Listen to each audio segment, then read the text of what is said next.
A very sweet morning to all of you. It is your English reader class. Today we are going to learn chapter 9. Chapter name is All Folks Are Not the Same. Folks means जन. सभी जन या व्यक्ति एक समान नहीं होते.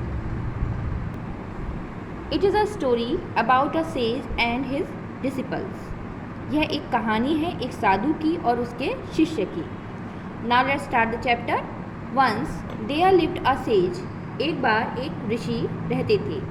He lived in a small cottage at the foothills of a mountain. वह एक पहाड़ की तलहटी में एक छोटी सी झोपड़ी में रहते थे. The people of the nearby village looked up to him. जो पास के गांव के लोग थे वो उनके पास आते थे. They tended to his needs and took good care of him.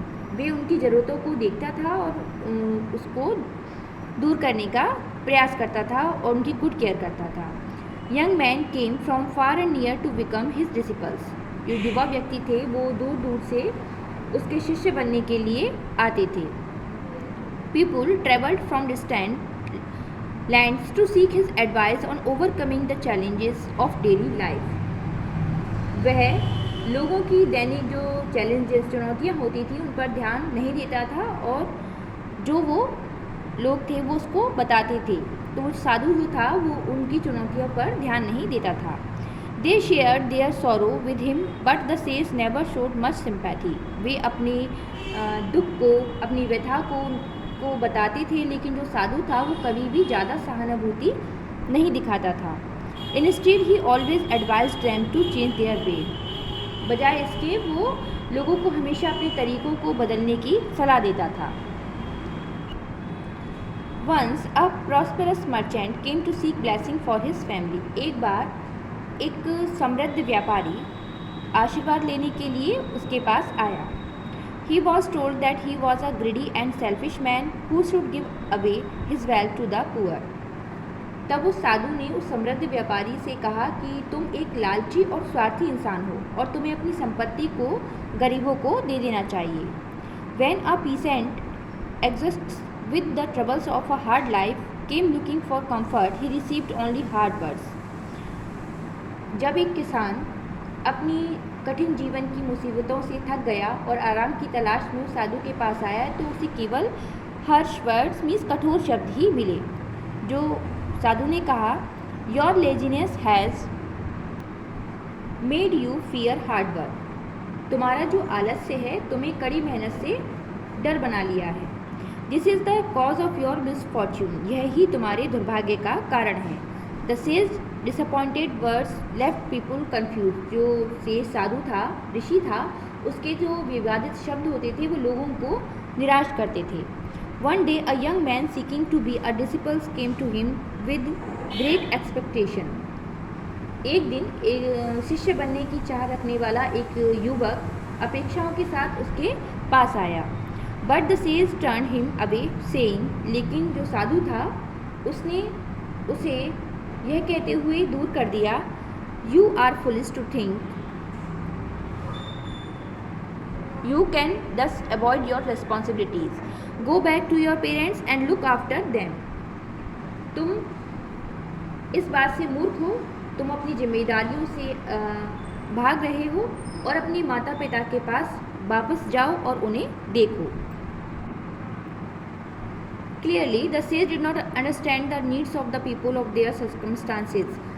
स्पष्ट है जो साधु थे वो लोगों की जो circumstances परिस्थितियाँ थी उसको नहीं समझते थे. The sage had a chief disciple who loved him dearly. जो साधु था उसके पास एक बहुत ही प्रिय शिष्य था जो अपने गुरु को बहुत ही प्रिय था.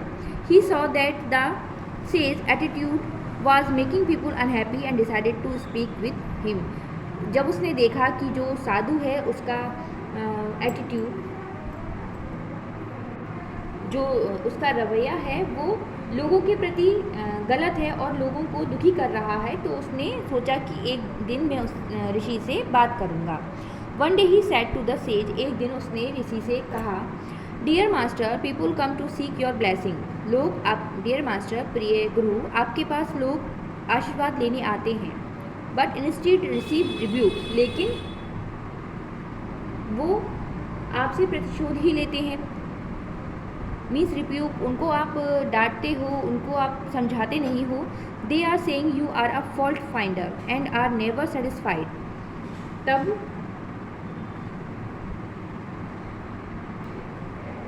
आप कहते हो कि गलती करने वाले आप हैं और कभी आप संतुष्ट नहीं होते।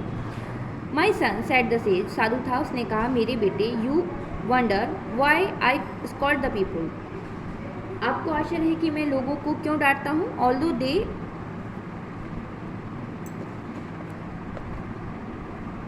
दे are aware of the moral path yet they do not follow it, I must show them the error their veg.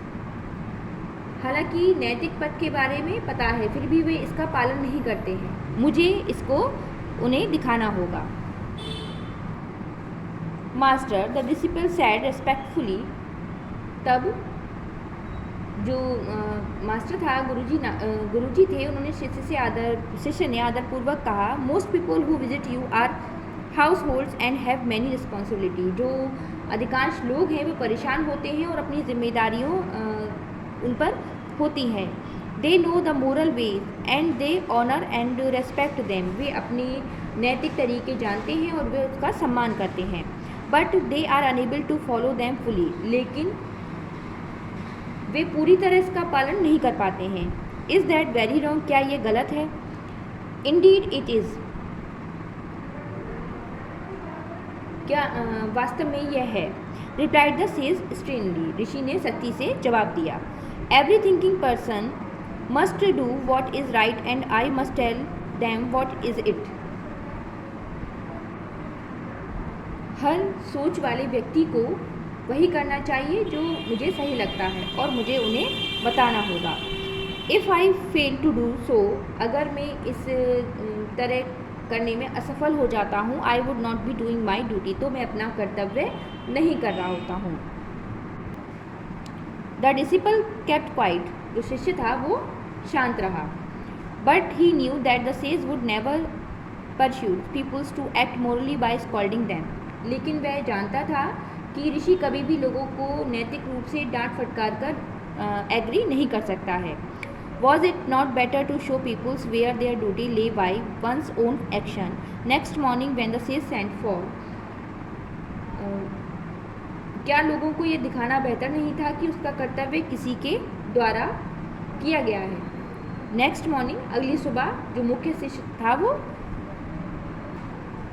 The chief disciple, he was missing, वो गायब था। He asked the village to look for him. उन्होंने गांव वालों से, जो ऋषि थे, उन्होंने गांव वालों से कहा कि उसकी तलाश करें। Finally a young boy spotted him.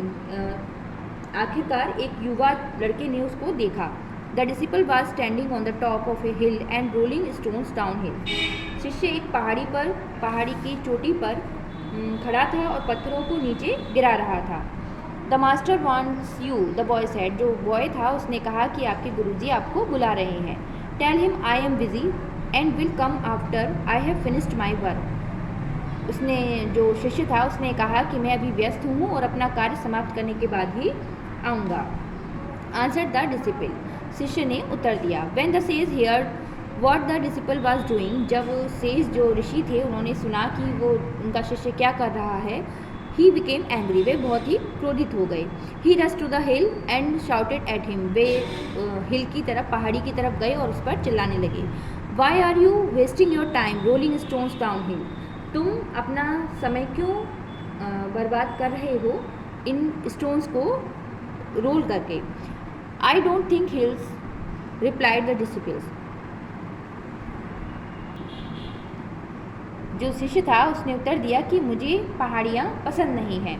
I want the earth to be level. मैं पृथ्वी को लेवल में सतह पर करना चाहता हूँ। So I am going to roll all the stones down until I am manage to make the world the same height all over.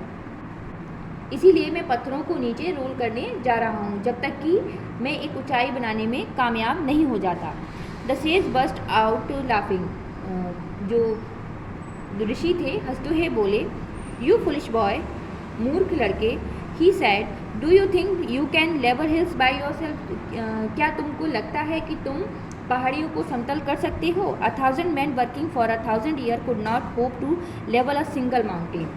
1000 लोग भी पहाड़ को समतल करने की उम्मीद नहीं कर सकते.